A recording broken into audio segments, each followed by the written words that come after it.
Chowmein খাবারটা Chinese হলেও আমাদের প্রতিটি বাঙালির ঘরে ঘরে আমরা খুব পছন্দের সাথে খাই।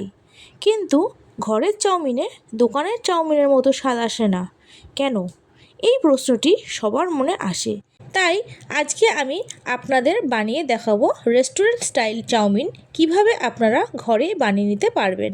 তার জন্য প্রথমে একটা কড়াইতে জল গরম করে তাতে চাউমিনটা সিদ্ধ করে নেব।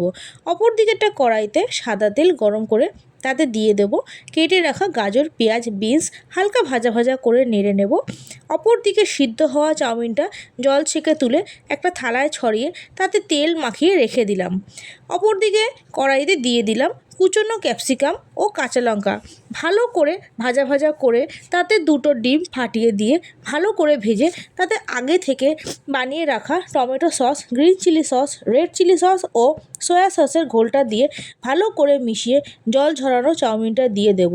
তারপর ভালো করে মিশিয়ে তাতে গোলমরিচ গুঁড়ো, বিট নুন, চিনি দিয়ে ভালো করে নেড়ে মিশিয়ে নিয়ে তাতে গরম মশলা দিয়ে ভালো করে নেড়ে চেড়ে স্যালাডের সাথে পরিবেশন করুন রেস্টুরেন্ট স্টাইল এগ চাউমিন। এইভাবে বানিয়ে বাড়ির লোকের সামনে পরিবেশন করুন। বাড়ির লোক খেয়ে এটা বুঝতেও পারবে না যে আপনি এটা ঘরে বানিয়েছেন না রেস্টুরেন্ট থেকে কিনে এনে দিয়েছেন।